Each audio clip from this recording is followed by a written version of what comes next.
Hi guys, welcome to Making Joyful Journals. I'm Anna G. Today I'm going to be showing you the last 10 days, I believe it was 10 days of journal entries for the Junk Journal July challenge that was hosted by Meg Journals. Before I do that though, I did want to tell you a little bit about the No Spend holiday. If you've been watching me, you have seen me create a couple of videos showing things I've been doing during my no spend holiday. It was a whopping 90 plus days of no purchasing of craft materials. And let me tell you, it was not easy to do, especially since I was seeing so many videos about Hobby Lobby's clearance in the paper crafting area. And it was not easy for me to say no. But I did it. I didn't go, and I used all of my scraps and I made master boards instead. So this is what I'm showing you right now.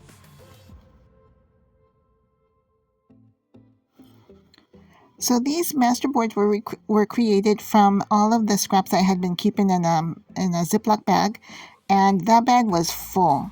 At the time that I had started making these master boards, it was probably in the middle of July, during the time that I was working on my Junk Journal July challenge, my Junk Journal July book. And when you do a project like that, especially a month-long project, a daily project, it creates a lot of scraps. So, and I had lots of scraps to begin with, but it seems like you try to create something, you make scraps, and it's almost like an endless cycle. But I try to make a couple of things here with the masterboards as well as just additional pieces that I had, larger pieces. And so I came up with a small journal. It's approximately 3 by 3, and it's just a single signature journal, and it's almost like a booklet of pockets, tucks, and it's not really decorated. I used also junk mail. I think that's from the security envelope of some piece of junk mail, and just a lot of different scraps. And I'll have to be honest with you, now that I have finished these master boards, I had actually cleaned another area of my crafting room, and I had found a bunch more scraps. So that Ziploc bag is actually completely full again. In addition to scraps, I found a lot of packaging, and this is from a chocolate box, the wrapping around the chocolate box. And what I did, and this is something I've been doing for quite a while, but I just wanted to show, this is what I do with my packaging. I cut them with die cuts, and then I use them as embellishments in the journals that I make. And I like this chocolate box because it's got like a gold finish to it, and see how nice it makes, like the little labels. I really find a lot of fun and satisfaction in using things that you would normally throw away and making something that looks really cool.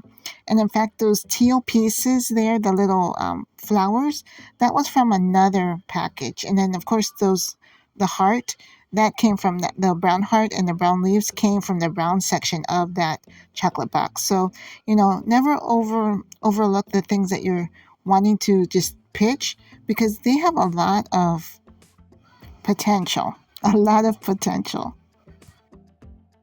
Now, in addition to using up my scraps, I did want to go back to my manual randomizer here and pick another number so I can find another project to work on.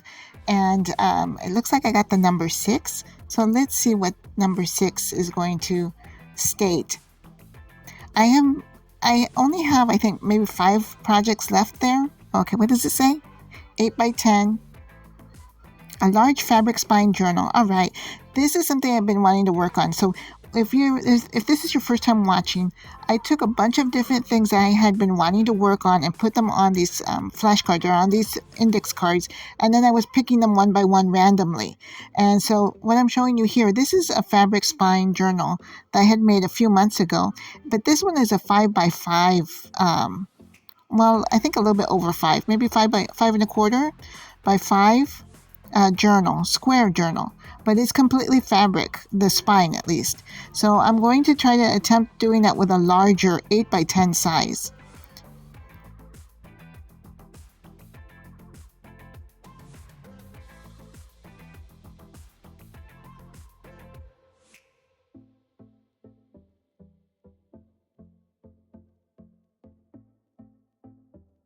So I'm pulling out some chipboard. This is actually from a 3-ring binder that I had dismantled. So I think I'm going to use this because I think it's large enough. Yeah, it's way bigger than the 8x10 that I need. That was my goal, is to make a larger size journal altogether. And I'm going to be using those master boards that I had created.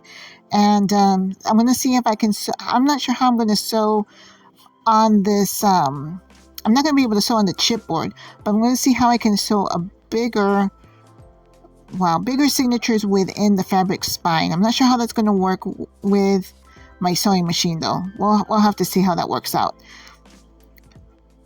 Also, I have some other ideas that I want to add to my list of projects that I want to work on. So I'm going to be backfilling some of my other index cards I had been picking before, and see if I can add those to that list. So let's go ahead and now flip through the last few pages here of Junk Journal July. I really enjoyed the series.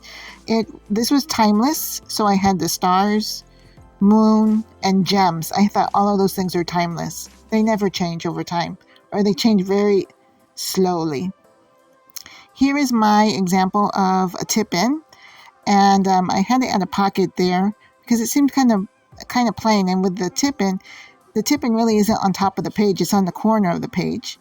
And that was from like a children's encyclopedia. And then here, the next day was for ephemeral.